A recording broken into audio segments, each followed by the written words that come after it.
আমার এটা খুব আফসোস লাগে। এই স্কুলে পড়ে, কলেজে পড়ে, ইউনিভার্সিটিতে পড়ে, কত কিছু পড়ে। আহা বন্ধু, বাংলা কথা বলতে পারে, ইংরেজি অনেক কথা সুন্দর জানে, কিন্তু মঞ্জিল চেনে না, কোথায় গিয়ে থাম। মনে করছে এগুলো এতগুলো পড়া পড়তেছি, একটা সময় আইসা কর্মজীবনে শেষ বয়সে সুখ করবে, শেষ বয়সে একটা ভালো চাকরি, একটা ভালো ব্যবসা, দুনিয়াবি একটা সমাজে একটা স্ট্যাটাস। কিন্তু দেখা গেছে সব যখন ঘুষায় কবরে যাওয়ার সময় হয়েছে, অথবা অসুস্থতা, রোগ, ডায়াবেটিস সহ বিভিন্ন রোগ আইসা বাসা বাঁধে, আর তখন দুনিয়া আছে কিন্তু ভোগ করতে পারে। প্রতিদিন সকালবেলা যে কোনো ডায়াবেটিক হসপিটালে যায়, 7টা বাজে, দেখেন কি পরিমাণ বয়স্ক মাঝবয়সী লোক, ভদ্রলোক, শিক্ষিত, উচ্চ শিক্ষিত, সমাজের এলিট পার্সন, কিভাবে বসে সিরিয়াল ধরে রয়েছে ডায়াবেটিস। তাইলে আমার ভাই, দুনিয়ার এই হায়াত, আমাদের এই বেঁচে থাকার জীবনটাকে 2 ভাগ করা, যে এক ভাগে আমি কিছুদিন করব বা কর্ম করব, আরেক ভাগে আমি সুখ করব, এতটুকু দিয়ে এই দুনিয়ার জীবনটাকে ভাগ করা, আর এর দূরের উপরে নিজের পরিকল্পনাকে সাজানো, আল্লাহর কসম এটা আহাম্মক ছাড়া, বেওকুফ ছাড়া আর কিচ্ছু না।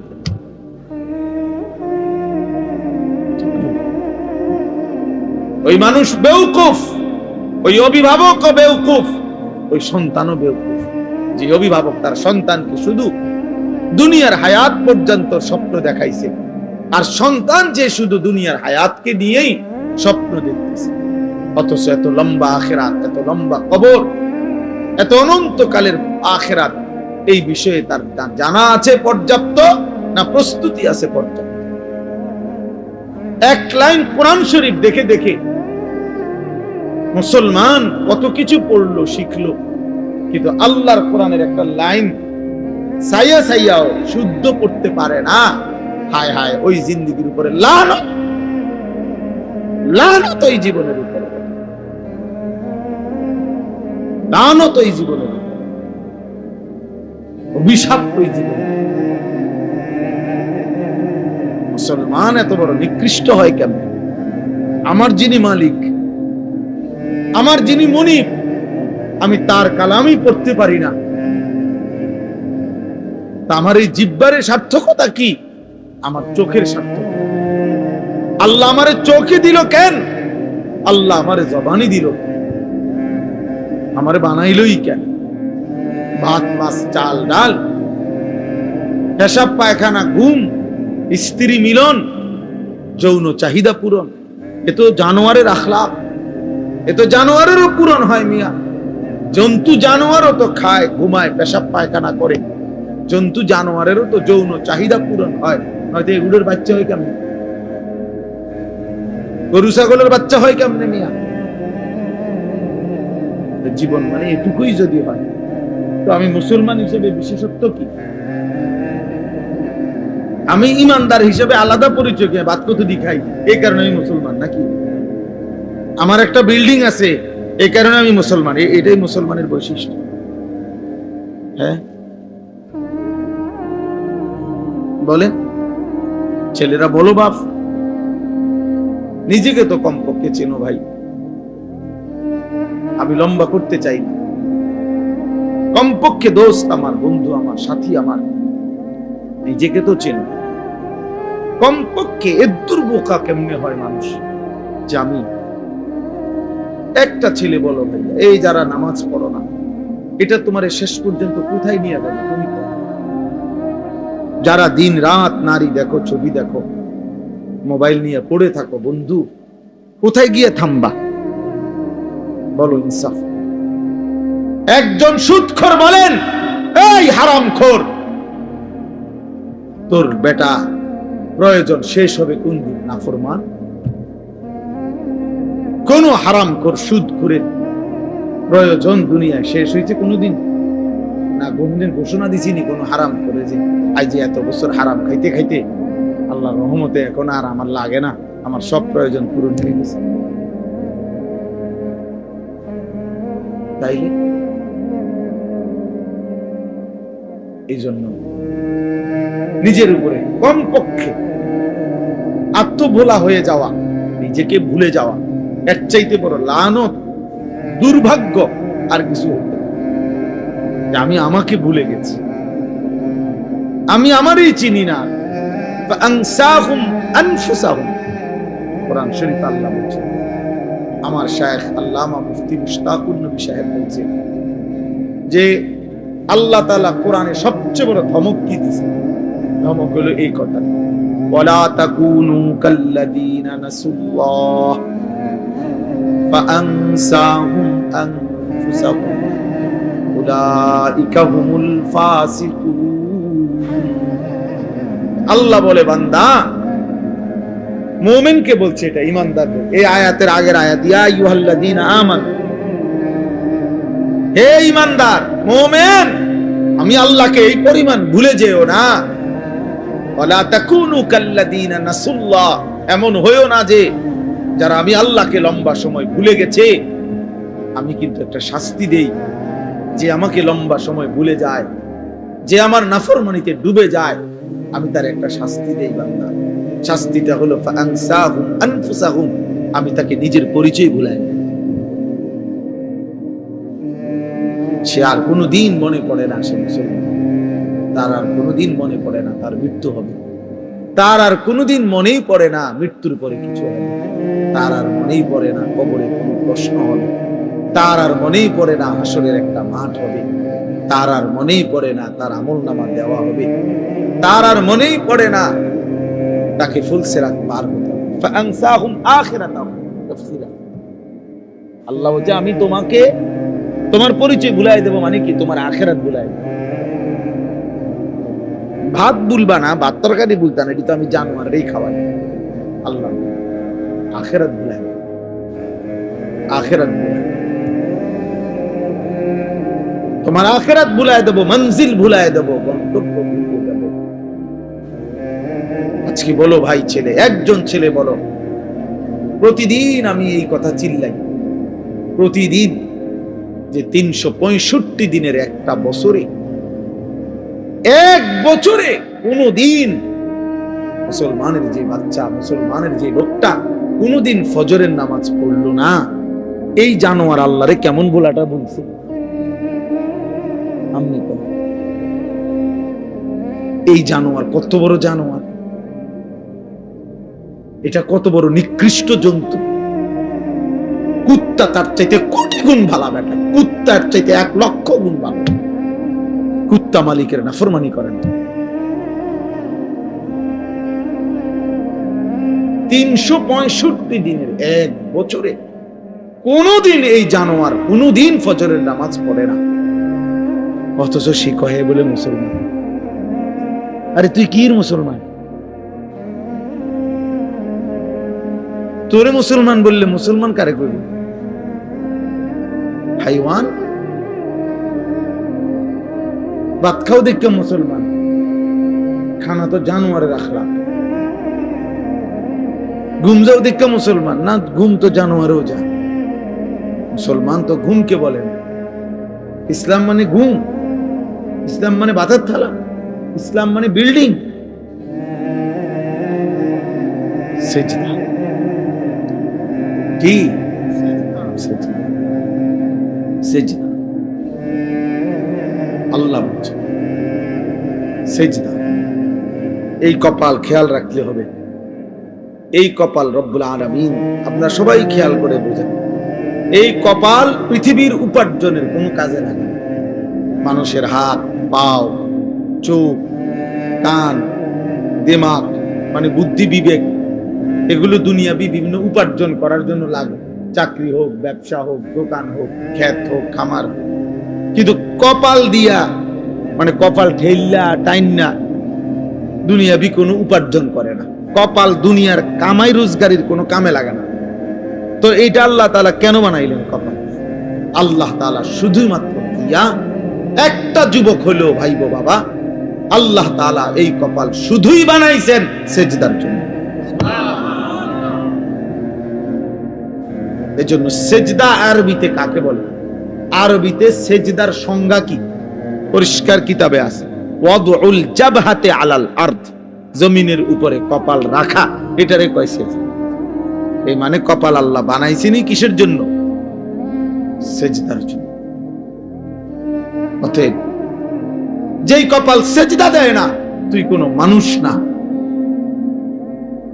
এই জন্য আমি সব সময় বলি, বেটা রাগ করো আর কোনোদিন না আসলাম, একবারের আশাতেই আসি, প্রতিবার আইন কঠিন আমার জন্য। আর যদি কোনোদিন নাও আসি তো মনে রাখো, যারা এখানে যারা বসা, যাদের কপালে সেজদা নাই, যারা নামাজ পড়ো না, তোর ওই কপালে থুতু মারলাম, থু থু তোর কপালে, থুতু মারি তোর কপালে, থু। লানত তোর কপালে। আল্লাহ কোরআনে তোকে লানত দিছে, ওয়া ইন্না আলাইকা লানাতা ইলা ইয়াউমিদ্দিন। আল্লাহ বলছে, ইবলিস সেজদা দিলি না, ঠিক আছে, আজকের থেকে নিয়ে কিয়ামত পর্যন্ত তোর উপরে আল্লাহর লানত। যা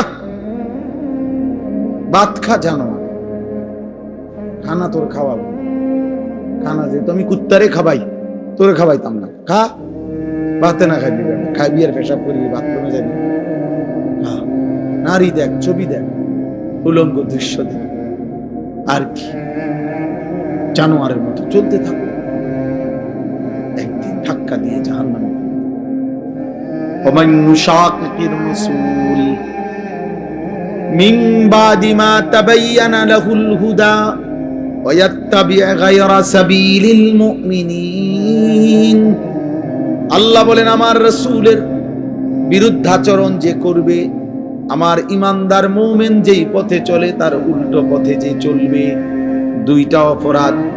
এক নাম্বার, আমার রাসূলের বিরুদ্ধাচরণ যে করবে, ইমানদার মুমিন যেই পথে চলে সেই পথের উল্টো পথে যে চলবে, নুওয়াল্লিহি মা তাওয়াল্লা, আমি আল্লাহ তাকে একদিন সেই উল্টো পথেই চালাইতে থাকবো।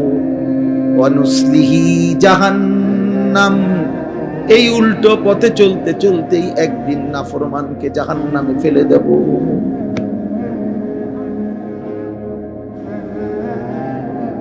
হ্যাঁ ভাইয়া, ভাত খাওয়াবে ঠিক, কিন্তু যদি আল্লাহ কোনোদিন, আর আমার কথা রাগ হইও না দোস্ত, যারা নিয়মিত নামাজ পড়েন না, হালাল খান না, সুদ খাইতেছেন, ঘুষ খাইতেছেন, কিস্তি লইতে আছেন, ওজনে কম দিতে আছেন, বেডি নাচে, নাচ দেখে, গান দেখে, বেপরদা চলে, ঘরে টেলিভিশন চলে, নর্তকী নাচে।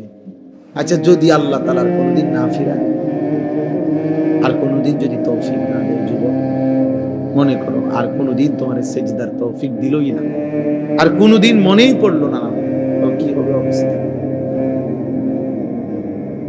কোনোদিন আর এই গুনাহ থেকে, হারামের উপার্জন থেকে, সুদের টাকা, ঘুষের টাকা, হারাম উপার্জন থেকে আর ফিরবার সুযোগই দিছে না, মনে করে, তো তখন কি হবে? হ্যাঁ, এরপরে গন্তব্যটা কোথায়? এটা বোঝা উচিত, এটা বোঝা উচিত। আমরা ওয়াজ শুধুই ওয়াজ, বক্তা যাচাই করা না, যে এক এক মুসল্লাইরা ছেড়ে বক্তা দাওয়াত দাও, যখন যার একটু পরিস্থিতি আছে তারে আইনা দাওয়াত দাও, কিছু লোক হইব, কিছু শর্টপটি বুট বাদাম বেচা হইব, হ্যাঁ কিছু মানুষ, এর জন্য না। বা আমি ব্যক্তিগতভাবে এর পক্ষপাতী না, আমার কথা হইলো একজনই শুনুক আর 10 জনই শুনুক, বলতে হবে আল্লাহর জন্য। এই জন্য ভাই আমার, বাবা আমার, আমরা প্রত্যেকেই ইনশাআল্লাহ আল্লাহর দিকে ফিরে, আল্লাহর দিকে ফিরে আসা, মালিককে সেজদা দেওয়া, এর মধ্যেই আমাদের ইজ্জত, শান্তি, নিরাপত্তা, দুনিয়ারও সৌন্দর্য, আখিরাতেরও সৌন্দর্য। কোনো হারামখোর খুশিতে নেই, কোনো সুদখোর বেঈমান, এই ঘৃণিত, কোনো পাপী মানুষের কাছে সমাদৃত হয় না। কেউ হয়তো সামনাসামনি বেইজ্জতি হয়, কেউ হয়তো পিছনে হলেও কি হয়, বেইজ্জতি। কোন সুদখোর রে কেউ কোনো জোনায়েদ বাগদাদি কয় না। মানুষ এত বেকুব, আপনি খাইবেন সুদ, আর মানুষের মাশাআল্লাহ মানে দেখতে করে জোনায়েদ বাগদাদি, হ্যাঁ মানুষে চিরা খায় আর আপনি ভাত খান। মানুষে বোঝে না, বাটফার রে মানুষে চিনে। কথা বোঝেন নাই? যে মানুষ আলোকে আলোই বলে, অন্ধকারকে কি অন্ধকারই বলে। এজন্য প্রত্যেকটা ফরমান সীমালঙ্ঘনকারী, জালেম, বেইজ্জতি হয়। এটা সবক বন্ধু, সবক। এটা আমাদের জন্য শিক্ষা। একটা আদালত অঙ্গন, যাদের কথায় যার কথায় আঙ্গুলের ইশারায় যার উঠত বসত, থরথর করে কাঁপত, সময়ের অল্প দিনের ব্যবধানে আজ যখন সেই আদালতে তাকে নেওয়া হয়েছে, তোর পথচারীরা তারে থাপড়ায়, পৃথিবীবাসী দেখছে, পৃথিবীবাসী দেখছে। পথচারী থাপড়ায় থাকে, নির্বাক, একটা শব্দ উচ্চারণ করার মতো হিম্মত। কোথায় সেই অহংকারী, কোথায় সেই প্রতাপ? বলেন, বলেন। সবক নেন, শুধু রাজনীতির হিসাব না, জীবনের জন্য সবক নেওয়া উচিত, জীবনের জন্য। এই দেখবেন একদিন এমন নিকৃষ্ট হবে যে পৃথিবীব্যাপী ফেরাউন নমরুদের মতো পৃথিবীবাসী একদিন তাকে দিয়েও দৃষ্টান্ত দেবে, কোন সন্দেহ নেই। নামের এই কুত্তারে দিয়েও একদিন পৃথিবীবাসী উদাহরণ দেবে যে ফেরাউন নমরুদের পরবর্তী এক নমরুদের উত্তরসূরি ছিল, ফেরাউনের এক উত্তরসূরি ছিল নেতানিয়াহু। শুনুন, এজন্য কেউ ভাইয়া, কেউ না ইজ্জত পায় না বাপ, কোন না। আমি কিংবা তুমি, জওয়ান কিংবা বুড়া, সম্মান মিলবে না, সম্মান মিলবে না। এই জন্য দয়া করে নিজের উপরে দয়া করেন, নিজের সুন্দর করেন, আখলাক সুন্দর করেন, হালাল উপার্জনের প্রতি যত্নবান। মানুষ ঘৃণাই করে। আরবিতে একটা প্রবাদ আছে, অফিকা উয়ুবুন ওয়ালিন্নাসে আয়ুনুন। আমরা কিতাবে পড়ছি যে আরবিতে বলে তোমারও দোষ আছে, মানুষেরও চোখ আছে। তোমারও দোষ আছে, মানুষেরও কি আছে? চোখ আছে। মানুষ চোখ বন্ধ করে থাকে, কাজে মানুষ বুঝে। এই জন্য প্রিয় ছেলে ভাই, তোমাদেরকে বলি ভাই, যারা এক ওয়াক্ত নামাজ পড়ো না, তুমি এক মিনিট ভাইবা দেখো এই সমাজের মানুষ তোমাকে কি মনে করে। সারাক্ষণ নারী ছবি, মোবাইলে অস্থির দৃশ্য, তুমি ডানে বামে তাকায় দেখো, মানুষ তোমাকে প্রিয় মনে করে না, প্রিয় মনে করে। তো আল্লাহর কাছেও তোমার ইজ্জত হারাই না, কারণ গুনাহ তো কোনো পাপীকে তো আল্লাহ তাআলা সম্মানিত করবে না, করবেন তো। মানুষের কাছেও তো তুমি ঘৃণিত, মানুষের কাছেও তো লোক ঘৃণিত। তো জীবনের অর্জন কোথায় বলে? আল্লাহ আমাদেরকে মাফ করে দেন। এর বিপরীতে আমরা এবার এই যে আয়াত পড়ছি, ইব্রাহিম আলাইহিস সালামকে লক্ষ্য করে এই সংক্ষেপ আর অল্প একটু কথা তাইলে শেষ। ইব্রাহিম আলাইহিস সালামকে লক্ষ্য করে আল্লাহ তাআলা এই কথাটা বলছেন। আমি যে আয়াতটা পড়ছি কোরআনুল কারীমের 17 নম্বর পারা 22 নম্বর সূরা, সূরা হজ। এই সূরার দুইটা আয়াত 27, 28, এই দুই আয়াত পড়ছি। একজন শ্রেষ্ঠতম প্রিয় নবী ছিলেন ইব্রাহিম আলাইহিস সালাম। ইব্রাহিম আলাইহিস সালামের নাম আমরা সবাই জানি, আল্লাহ তাআলার বহুতই মহব্বতের একজন নবী, একজন রাসূল। আল্লাহ তাআলা যাকে নিজের খলিল বানাইছেন, ওয়াত্তাখাযাল্লাহু ইব্রাহিমা খলিলা। আল্লাহ তাআলা বলেন আমি আল্লাহই ইব্রাহিমকে খলিল, বন্ধু বানাই, বন্ধু বানাই। আল্লাহ তাআলা কোরআনুল কারীমের মধ্যে বলছেন ইব্রাহিম আলাইহিস সালামকে যে সে একজন ব্যক্তি, কিন্তু পৃথিবীবাসী শোনো, আমি আল্লাহ বলতেছি আমার ইব্রাহিম একাই কানা উম্মাতান, ইব্রাহিম একাই একটা জাতি। তিনি একজন ব্যক্তি না, বরং এক ব্যক্তি একটা জাতি। আল্লাহ তাআলা কোরআনুল কারীমের মধ্যে বলছে, আল্লাহ তাআলা কোরআনে বলছে ইন্নী জাইলুকা লিন-নাসি ইমামা। ইব্রাহিম আমি তোমাকে পৃথিবীবাসীর গোটা বিশ্ব মানবতার ইমাম বানিয়ে দিই, ইমাম বানিয়ে। আল্লাহ তাআলা কোরআনে বলেন হুয়া সাম্মাকুমুল মুসলিমিন, মুমিন শোনো ঈমানদার, ইব্রাহিমই তোমাদের মুসলিম নামকরণ করেছেন। অনেক মর্যাদা, অনেক সম্মান, অনেক বৈশিষ্ট্য আল্লাহ তাআলা কোরআনুল কারীমের মধ্যে আছে। কানিতান, আল্লাহর অনুগত, শাকিরান লিআনউমি, আল্লাহ তাআলার সমস্ত নিয়ামতের প্রতি কৃতজ্ঞ। এটা আল্লাহ বলছে ইব্রাহিম আলাইহিস সালামের সিফাত। ইজতাবাহু, আল্লাহ বলে আমি নিজে তাকে বাছাই করেছি। এরকম অনেক আল্লাহ তাআলা মর্যাদা, সম্মান, ইজ্জত ইব্রাহিম আলাইহিস সালামকে দিয়েছেন। আমাদের মিল্লাতের পিতা বানাইছেন, মিল্লাত আবিকুম ইব্রাহিম। এত সম্মান, এত ইজ্জত, এত মর্যাদা আল্লাহ তাআলা দান করছেন। কিন্তু এর আগে আল্লাহ তাআলা ওনাকে বারবার, অগণিত বার পরীক্ষা করেছেন, পরীক্ষা করছে। وَإِذِ ابْتَلَى إِبْرَاهِيمَ رَبُّهُ بِكَلِمَاتٍ فَأَتَمَّهُنَّ, আল্লাহ তাআলা বলেন আমি ইব্রাহিমকে অনেকবারই পরীক্ষা করেছি, প্রত্যেকবারই আমার ইব্রাহিম শতভাগ উত্তীর্ণ হয়েছে, গোল্ডেন এ প্লাস পাইছে প্রত্যেকবার। তাফসীরে মধ্যে আছে হযরত আব্দুল্লাহ ইবনে আব্বাস রাদিয়াল্লাহু তাআলা আনহুমা বলছেন আল্লাহ তাআলা ইব্রাহিম আলাইহিস সালামকে 30 বার, কোন বর্ণনায় আছে 70 বার পরীক্ষা করেছেন। কি পরীক্ষা করছেন অনেক শব্দ বলা সম্ভব, কিন্তু পরীক্ষা করছেন কিসের? আসলে এই সবগুলো পরীক্ষা হইলো আল্লাহ তাআলা একটা জিনিস ওনার থেকে মূলত পরীক্ষা নিছেন, যে বারবারই ইব্রাহিম আলাইহিস সালামের কলিজার মধ্যে আল্লাহর মহব্বত, আল্লাহর ভালোবাসা সবচেয়ে বেশি কিনা আল্লাহ তাআলা এইটা বারবার পরীক্ষা করছে। প্রতিবারই পরীক্ষার মূল টার্গেট ছিল এইটা দেখা, যে ইব্রাহিমের কলিজায় আমার ভালোবাসা বেশি নাকি অন্য কোনো ভালোবাসা। ছোট্টবেলায় মা বাবা মূর্তি পূজক, এমনকি মূর্তি বিক্রেতা ওনার আব্বা, কিন্তু উনি সেখানে দাঁড়িয়েও তিনি বাবা মার অনুসরণ না করে ছোট্টবেলাতেই মহান আল্লাহকে ডাক দিয়েছেন। ইব্রাহিম আলাইহিস সালাম কোরআনে আছে, আব্বাকে বলছি ইয়া আবাতি লিমা তা'বুদু মা লা ইয়াসমাউ ওয়া লা ইউবসিরু ওয়া লা ইউগনি আনকা শাইআন। হায় আব্বা, এগুলা কি পূজা করেন আপনি? এ কেমন মূর্তির পূজা করেন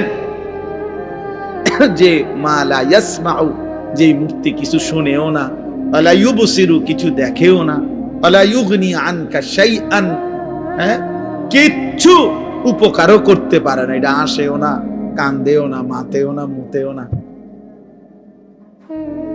দেখিতে সদবোধ, সদবোধ না, এটা কি? লড়েও না, সরেও না, আপনি এটা কিসের ইবাদত করেন? এইভাবে বলছি।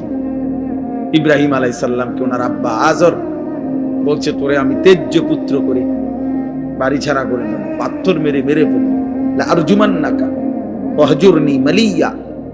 কোরআনে আছে ইব্রাহিম আলাইহিস সালাম বলছেন, বাবা আমি আপনাকেও ছেড়ে দিলাম, পুরো ফ্যামিলি ছেড়ে দিলাম, তবে মনে রাখবেন ওয়া আদউ রাব্বি, আমি আমার রব আল্লাহকে ডাকব। আসা আল্লাহ আকুনা বিদুআই রাব্বি শাকিয়া। এরপরে বললেন, বাপ আমি বিশ্বাস করি আমার ওই এক মহান আল্লাহ রবকে ডেকে কেউ কোনদিন বেইজ্জতি হয় না। রবকে ডেকে কেউ বেইজ্জতি হয় না, আল্লাহকে ডেকে কেউ লাঞ্ছিত হয় না। ওয়াইদা সালাকা ইবাদি আন্নী ফাইন্নী করিব। আল্লাহ বলে আমার বান্দা যখন আমার কাছে চায় আমি তার একদম কাছে চলে আসি। উজিবু দাওয়াতাদ দাঈ ইদা দাআনি, আমার বান্দা যখনই আমাকে ডাকে আমি তার প্রত্যেকটা ডাকে সাড়া দিয়ে থাকি। জমিন থেকে বলে বান্দা, জমিন থেকে বান্দা বলে আল্লাহ, রব্বে করিম আর শাজিম থেকে বলে, বলো না বান্দা, বলো না। বান্দা বারবার বলে, জিকির করে, তাসবিহ পড়ে, কখনো বলে সুবহানাল্লাহ, কখনো বলে আলহামদুলিল্লাহ, কখনো বলে আল্লাহু আকবার, কখনো বলে লা ইলাহা ইল্লাল্লাহ। এভাবে আল্লাহকে ডাকতে থাকে, ডাকতে থাকে। আল্লাহ আল্লাহ আল্লাহ আল্লাহ আল্লাহ আল্লাহ। প্রতিবারই বলে, বলো না বান্দা, বলো না লাব্বাইক আবদি, বান্দা আমি তো আছি, বলো না কি চাচ্ছ, কি চাচ্ছ, বলো না। কিন্তু বান্দা কিছুই বলে না, শুধু আল্লাহকে ডাকে, আল্লাহকে ডাকে, আল্লাহকে ডাকে। হাদিসের মধ্যে আছে, একটা পর্যায়ে আল্লাহ নিজেই তখন বলতে থাকে, আমি বুঝছি বান্দা তুমি আমারে ডাইকা মজা পাইছো, ঠিক আছে বান্দা তুই আমারে ডাকতে থাক, আমি আল্লাহ নিজেই তোকে দিতে থাকি। আমি জানি বান্দা তোর ছেলেটা অসুস্থ, মেয়েটা অসুবিধায় আছে, একটা ছেলে বিদেশে ঝামেলায় আছে, বউটার শরীর ভালো না, তোর নিজেরও শরীর ভালো না, তোর কোথায় কি অসুবিধা আমি তো জানি সব, তুই আমারে শুধু ডাকতে থাক, আমি তোর প্রয়োজন পূরণ করতে থাকি। মান শাগালাহু যিকরি আন মাসআলাতি আতাইতুহু আফদালা মিম্মা উতিয়াস সাইলিন। হাদিসে কুদসিতে আছে, আল্লাহ বলে, আমার যে বান্দা আমার জিকির করতে করতে আমার কাছে চাইতে সময় পায় নাই, আমি তারে সবাই চাইয়া যে টুক নিছে তার চাইতে বেশি দিয়ে দেব। আসা আল্লাহ আকুনা বিদুআই রাব্বি। এজন্য ছোট্টবেলা থেকে ইব্রাহিম আলাইহিস সালাম পরীক্ষা দিয়েছে। নমরুদের আগুনের কুণ্ডুলিতে যখন পড়ে, তখন ইব্রাহিম আলাইহিস সালাম অগ্নিকুণ্ডে পড়ার সময় জিব্রাইল, মিকাইল, ইসরাফিল, আজরাইল, এরকম চারজন ফেরেশতা ওনারা আয়েশা ইব্রাহিম আলাইহিস সালামকে সাহায্য করতে চাইছে। তাফসীরে আছে যে ফেরেশতারা বলছে, আপনি আমাদের কাছে সাহায্য চাইলে আমরা আপনাকে আগুনের এই কুণ্ডুলি থেকে বাঁচিয়ে দেব। ফেরেশতারা তাফসীরে আছে ইব্রাহিম আলাইহিস সালাম তখনও বলছেন, না না, জানো না, সরো তোমরা, আমি যার জন্য আগুনে পড়তে যাচ্ছি তিনি আমাকে দেখছেন, হাসবি আল্লাহ, আমার আল্লাহই যথেষ্ট। এই আল্লাহ এগুলো পরীক্ষা করছে বারবার, কলিজার ভিতরে 24 ঘন্টা আমি নাকি গায়রুল্লাহ, নাকি অন্য কেউ। এইভাবে পরীক্ষা করে করে 84 বছর বয়সে আল্লাহ তাকে একটা ছেলে দিয়েছেন, ইসমাঈল। বলছে, ছেলে দিলাম, কোলে নিতে পারবে না, চুমা দিতে পারবা না, এমনি চাইয়া দেখবা। ঠিক আছে, আমি আপনাকে ভালোবাসি। এরপরে কয়দিন পরে আল্লাহ বলছে, এবার আর চাইতাও পারতা না, দূরে দিয়ে আসো, চোখের আড়ালে যাও, বাচ্চারে, বাচ্চার মারে হাজেরাকে দিয়ে আসো। তো আল্লাহর ঘরের কাছে, কাবার কাছে, মরুভূমিতে, খাদ্য পানি জনমানবহীন, ঘাস লতা পাতা বিহীন জায়গা দেখা কি রেখে আসছে। কয়দিন পরে আল্লাহ বলছে, ইব্রাহিম প্রথমে তো দেখতে দিছি, ছুঁইতে দেই নাই, এরপরে আড়ালে রাখছি, এবার আড়ালেও রাখবো না, এবার জবাই করে দাও। ইব্রাহিম আলাইহিস সালাম বলেন, মাওলা আপনি জানেন না আমি আপনাকেই ভালোবাসি। বারবার পরীক্ষা নিল, আমি ইব্রাহিম, আমি হারতে চাই না মাওলা, আমি জিতবই, আমি জবাই করবই। তো ঠিক এই গর্দানে ছুরি রাখছে। তো ইব্রাহিম আলাইহিস সালাম কি তামসা করে জবাই করতেছিল না বাস্তবিকই? উনি বাস্তবিকই চাইছে, উনি ঠিক মতোই জবাই করতে চাইছে। আল্লাহ তাআলা জবাই হইতে দেন নাই। কিন্তু আমার বলার উদ্দেশ্য হলো, এই সমস্ত পরীক্ষার বিনিময়ে আল্লাহ তাআলার কাছে বারবার বারবার, সর্বপ্রথম খতনা, যে পুরুষের যে খতনা করায় বাচ্চার, এই খতনা, এই হুকুম আল্লাহ প্রথম ইব্রাহিম আলাইহিস সালামকে দিয়েছেন। এইভাবে ইব্রাহিম আলাইহিস সালাম তার জীবনের এই সমস্ত পরীক্ষার বিনিময়ে যখন উত্তীর্ণ হয়েছেন, এইভাবে এই যে কইলাম, উনি সর্বপ্রথম আল্লাহ তাআলা খতনার হুকুম ওনাকে দিয়েছেন। উনি বয়সকালে নিজের খতনা নিজে করাইছেন। প্রথম দাড়ি চুল এই পৃথিবীতে প্রথম ব্যক্তি যার দাড়ি চুল সাদা হইছে বুড়ার কারণে, বয়সের কারণে, ইব্রাহিম আলাইহিস সালাম। আউয়ালু মান শাবা, মানে উনার আগে আদম আলাইহিস সালামের পরে কারো চুল দাড়ি সাদা হতো না, বুড়ো হইল। সর্বপ্রথম আল্লাহ তাআলা উনার চুল দাড়ি সাদা বানাইছেন।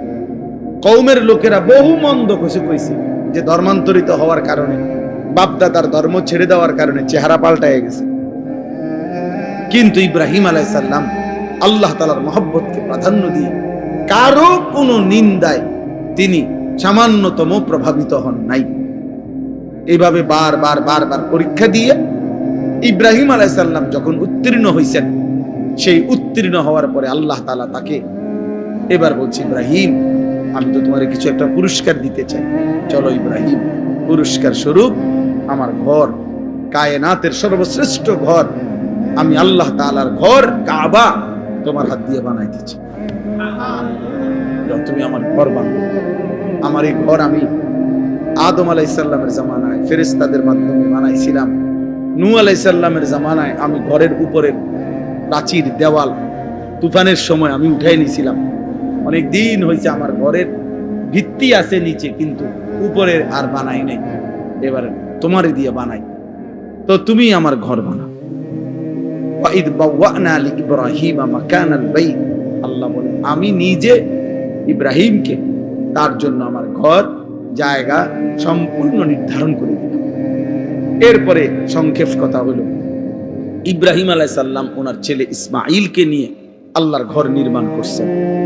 আল্লাহর ঘর নির্মাণ করার পরে আল্লাহ তাআলা তখন এই আয়াত আল্লাহ বলছে, ওয়াআদ্দিন ফিন নাস বিল হজ্জ, ইব্রাহিম তুমি যেহেতু আমার ঘর বানিয়েছো, অতএব আমার এই ঘরকে কেন্দ্র করে সারা পৃথিবীর আমার বান্দাদেরকে ঘোষণা দাও যে তারা যেন আমার এই ঘরকে উদ্দেশ্য করে হজ্জে আসে। ওয়াআদ্দিন ফিন নাস বিল হজ্জ, হজ্জের ঘোষণা দাও। ইব্রাহিম আলাইহিস সালাম বললেন, আয় মাওলা, এত দূর দূরান্তে আপনার বান্দাদের কাছে আমি আওয়াজ পৌঁছাবো কেমন? আমি ডাক দিলে শুনবে কয়জন? তো আল্লাহ তাআলা বললেন, ইব্রাহিম আওয়াজ দেওয়া, ডাক দেওয়া, আহ্বান করা, আজান দেওয়া এটা তোমার দায়িত্ব, পৌঁছানো আমার দায়িত্ব। আলাইয়াল বালাগ, আমার দায়িত্ব পৌঁছানো, আমার দায়িত্ব। এই জন্য প্রতিটা মুয়াজ্জিন মসজিদে যিনি আজান দেয়, প্রত্যেক মুয়াজ্জিন তাকে যেন আল্লাহ বলে যে আমার ঘরে তুই আজান দাও, তুমি শুধু আওয়াজ বের করো, আমার বান্দার কলিজার মধ্যে কে নামাজি হবে আমি আল্লাহ পৌঁছায়া দেব। যেন মুয়াজ্জিন বড় দাম, মুয়াজ্জিন খুব দাম, খুব দাম। যত মানুষ আল্লাহর দিকে মানুষকে ডাকে, তন্মধ্যে সর্বশ্রেষ্ঠ ডাক আল্লাহর দিকে, সর্বশ্রেষ্ঠ দাওয়াত মুয়াজ্জিনের দাওয়াত। জানেন সর্বশ্রেষ্ঠ দাওয়াত কোনটা? আজান, পূর্ণাঙ্গ দাওয়াত। এই জন্য পৃথিবীর কোন বক্তা, ওয়াইজ, পীর, একের যত বড় বুজুর্গ হোক, যারা মানুষকে আল্লাহর দিকে ডাকে, ওনাদের সকলের দাওয়াতের চাইতেও শ্রেষ্ঠ, পূর্ণাঙ্গ, পরিপূর্ণ দাওয়াত হলো মুয়াজ্জিনের দাওয়াত, তাওহীদের দাওয়াত। প্রমাণ কি? প্রমাণ হলো এই আজানের দোয়া। এই দোয়াটাই কম কি? আজানের দোয়া নবীজি বলছেন, আজানের দোয়ার মধ্যেই নবীজি আজানকে বলছেন, আল্লাহুম্মা রাব্বা হাযিহিদ দাওয়াতিত তাম্মা। এই যে দাওয়াতিত তাম্মা মানে হলো পূর্ণাঙ্গ দাওয়াত। কি? আজান। আজান নবীজি এখানে পূর্ণাঙ্গ দাওয়াত বলছে কোনটারে? হ্যাঁ, এই জন্য আজান আমাদের দেশে খুব গাফলতি। গ্রামের বুড়া অসল 200 বছরের বুড়া একজনের দায়িত্ব দিয়ে দিছে, এবার আজান দেয় যে 300 বছর ধরে এরম করে। আজান মানে না, মানে মস্কারি করে। আর হুজুর আজান কদ্দুর বোঝেন তো, আর এটার লাগে একজন লোক রাখিয়া উদান ঝামেলা বাড়াই লাভ। আজানে না কদ্দুর, এটা বলে আজান কদ্দুর, এটার লাগে একজন লোক রাখিয়া টাকা 3000 নষ্ট করার চাইতে বহন খাও। 3000 টের বহন খাইলে কতগুলো বহন পাওয়া যায়।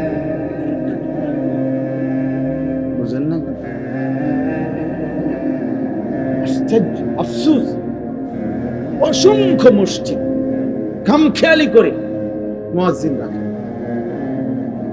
রাখে, মনে করে এটা কিচ্ছু না, এটা আজান কদ্দুর হুজুর, এটা লেগে এত একটা লোক রাখতে, একজন দিলেই তো, একজন যদি দিলেই হইলো এটা হইতো, তো রাসূলুল্লাহ সাল্লাল্লাহু আলাইহি সাল্লামের জামানায় সমস্ত সাহাবী তো আজান দিতে পারতো, তো আলাদা বেলালকে নির্ধারণ করা হলো কেন?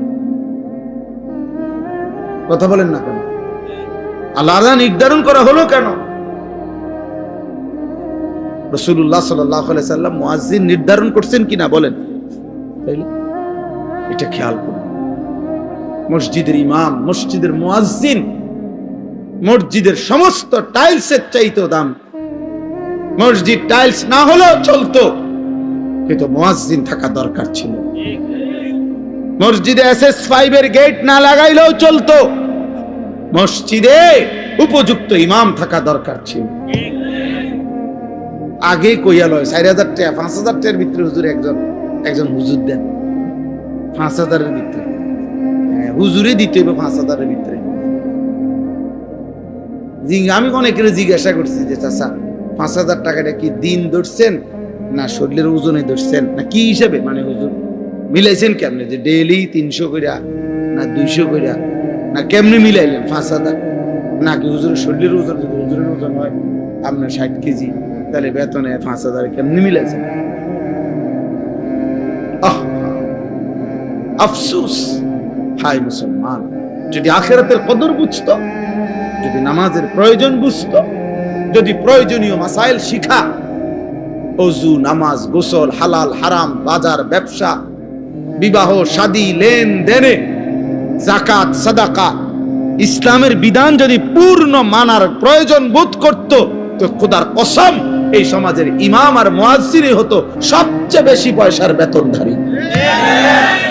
মূলত আমরা মনে করছি আমাদের এগুলা কোনো দরকার নাই, নামাজ কদ্দুর পড়াইবো, হ্যাঁ 5000। আবার আলগা আছে হুজুর, আলগা আছে, মানে আলগা জিন, হুজুরের লগে কি আছে, জিন ভূত আলগা আছে। আপনার বেতন কম হইলে কি হুজুর আলগা, মাশাআল্লাহ ভালো, আলগা কিটা, আলগা জিন না, আলগা আমরা দেশে তো আলগা আছে কয় ভূতেরে, জিনে ধরলে কয় তার লগে আলগা আছে, বলে না এটা আলগা আছে কত হেতে রে, তারে জিনে ধরে, তারে না কয় আলগা আছে। আফসোসের আলগা আছে। না, মুয়াজ্জিনকে কদর করুন, বলেন ইনশাআল্লাহ। প্রত্যেকে নিজ নিজ জায়গায় ফিকির করেন, মসজিদের ক্ষেত্রে মনে রাখেন এটা ইমাম মুয়াজ্জিনের অনেক প্রয়োজনীয়, উপযুক্ত ইমাম, উপযুক্ত মুয়াজ্জিন দরকার।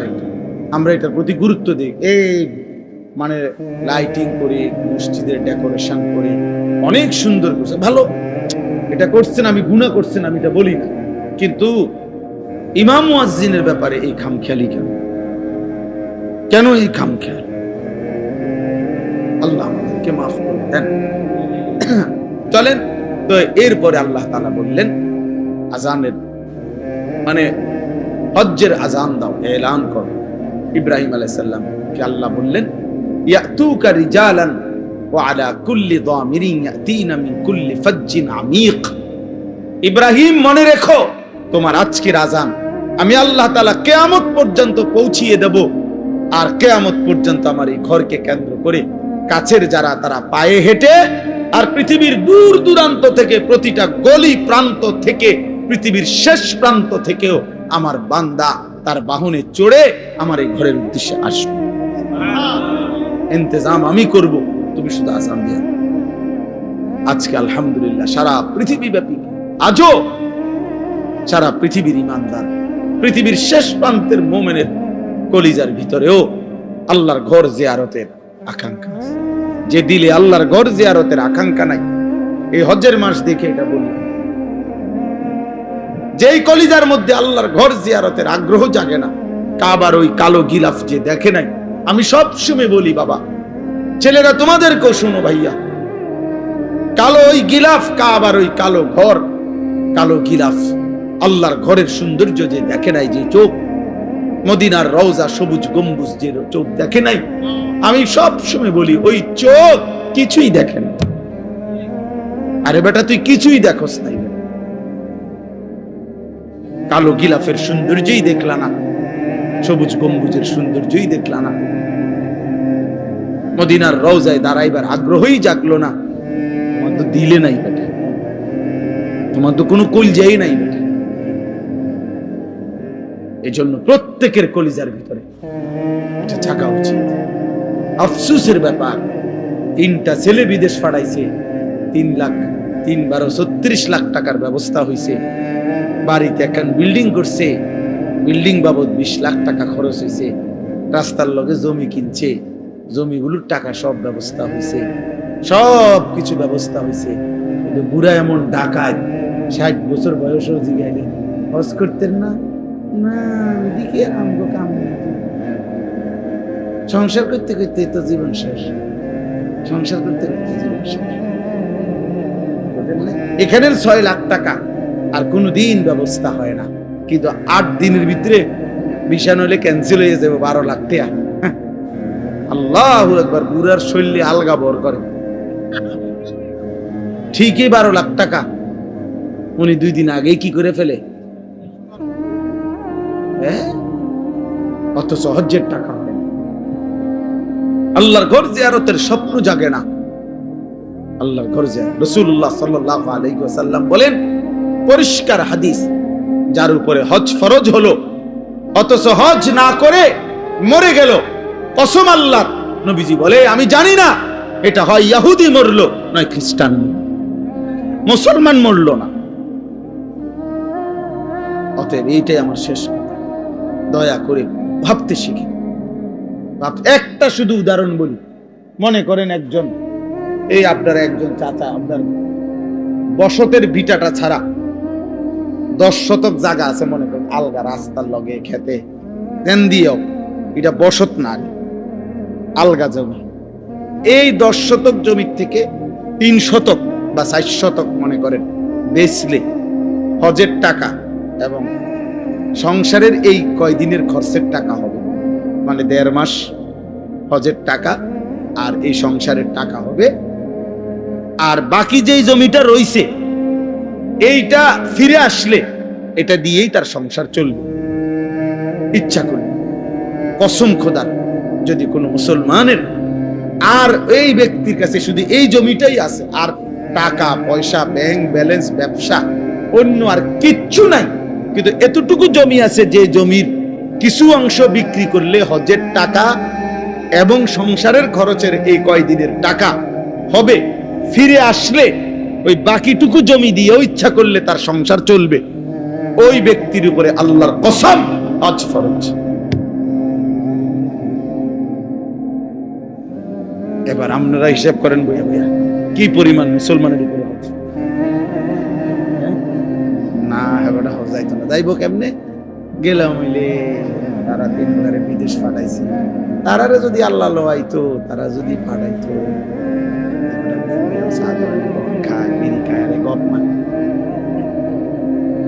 বুঝেন নাই কথাটা? লম্বা লম্বা সুন্দর সুন্দর কথা,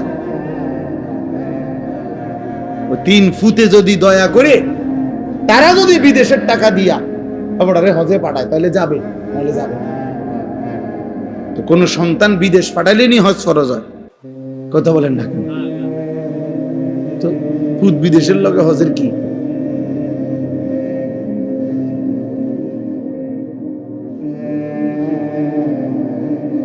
আল্লাহ আমাদেরকে মাফ করে দেন। এজন্য বারবার বলতেছি, হজ্জের এই মাসে, এটা আমার এই দ্বিতীয় শেষ কথা, এটাই, হজের এই পবিত্র মাসে আল্লাহর বান্দারা ছুটছে। ইতিমধ্যে আল্লাহর বান্দারা প্রতিদিন ফ্লাইট হইতেছে, আল্লাহ চাহে তো আমরাও যাবো ইনশাআল্লাহ। এই জন্য আমি সবার জন্য দোয়া করি। আমার ড্রাইভার, আমার সাথে আমারটা ছেলে থাকে, ওরারে বলছি 200 টাকা করে জমা, নিজে বলছি আমি, আপনি জিজ্ঞাসা করে দেখি, আমি বলছি 200 টাকা করে জমাও, 200 টাকা। তুমি পুরা টাকা মিলাই পারতা না, রব মিলাবে, রব তোমার দিল চাইবে, ঠিকই ব্যবস্থা। ঠিকই ব্যবস্থা হয়ে যাবে। আপনি আলাদা করেন, কিশোর যুবক ভাই, তোমরা 100 বার 1000 কোটি বার কক্সবাজার দেখা আর 1000 কোটি বার পৃথিবীর দর্শনীয় স্থানগুলো দেখার চাইতে মালিকের ওই কাবার গিলাফ দেখা একবার কোটি গুণে শ্রেষ্ঠ। তুমি এটা আন্দাজই করতে পারবা না ওই ঘর দেখার স্বাদ কেমন, ওই ঘর দেখার মজা কেমন। এই জন্য দয়া করে রাসূলুল্লাহ সাল্লাল্লাহু আলাইহি সাল্লামের রওজায়ে আতহারে যাওয়া তার চাইতে বড় সৌভাগ্য কি? আমি প্রথম যে বছর নবীজির রওজার সামনে দাঁড়াইছি, তো আমি তাকাইয়েই রইছি আর কাঁদতেছিলাম আর বলতেছিলাম যে হায় রাসূল, সেই ছোট্টবেলা থেকে কতবার আপনার নাম নিলাম, কত কিতাব পড়লাম, কতভাবে আপনার নাম বললাম, আর আপনি এখানে, আপনি এখানে। এজন্য আমরা প্রত্যেকে ইনশাআল্লাহ আল্লাহর ঘর জিয়ারতের স্বপ্ন দেখব। মালিকের ঘর দেখবেন, এটা মুমিনের যুগ যুগান্তের মুমিনের জীবনের একটা সাধনা, স্বপ্ন। আমি আমার রবের ঘর, এর টাকার হিসাব। আমার শায়েখ আল্লামা মুফতি মুশতাকুন নবী সাহেব প্রতি বছর, আমি মনে হয় 20 বছর ধরে দেখি না, সব সময় হজ্জে যায়, উমরায় যায়। আমি একবার ওনারে জিজ্ঞাসা করছি যে হুজুর, এই পর্যন্ত আপনি কয়বার হজ করছেন, হজ উমরা করছেন কয়বার? হুজুর এক সুন্দর কথা বলছে, মৌলানা শ্বশুর বাড়িতে মানুষে কয়বার যায়, গুণানি যায়, শ্বশুর বাড়িতে কি গুণিনি যায়? বললেন তো মানে অর্থ হইল যে মৌলানা হজ্জের সফর ভালোবাসার সফর। কিসের সফর? ভালোবাসার সফর। এ তো প্রেমের সফর, এ তো মহব্বতের সফর। অতএব ভালোবাসার সফরে আবার হিসাব কি, কয়বার গেছে এই হিসাবের তো বিষয় না, মালিকের ঘরে বারবার যাইতে পারা এটাই তো বড় বিষয়। আমি ওই উপরে তাওয়াফ করলে, মানে কাবা ঘরের চারদিকে যে তাওয়াফ করে, এখন আধুনিক সিস্টেম হলো ওখানে নিচতলা আছে, দোতলা আছে, 3 তালা আছে, 4 তালা আছে, এমনি একের 6 তালা পর্যন্ত আছে।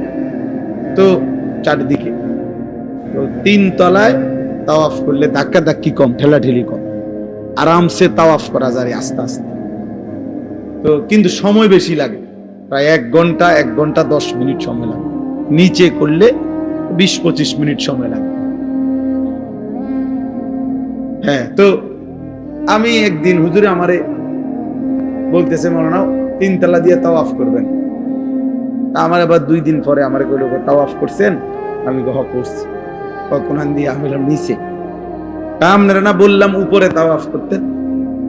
আমি বললাম করছি তো, কিন্তু এনে সময় বেশি লাগে, 1 ঘন্টার উপরে লাগে। এই তখন হুজুরে আমারে বলছিল মৌলানা সময় কি আপনার আব্বার? আমি বলছি না, আল্লাহ। বললেন তাহলে আল্লাহর দেওয়া সময় আল্লাহর জন্য একটু বেশি ব্যয় হবে, এর জন্য আপত্তি কিসের? এই জন্য দয়া করে আল্লাহর দেওয়া রিজিক, আল্লাহর দেওয়া মাল, আল্লাহর দেওয়া সম্পদ আমার মালিকের জন্য খরচ হবে, এটার মধ্যে কার্পণ্য কিসের?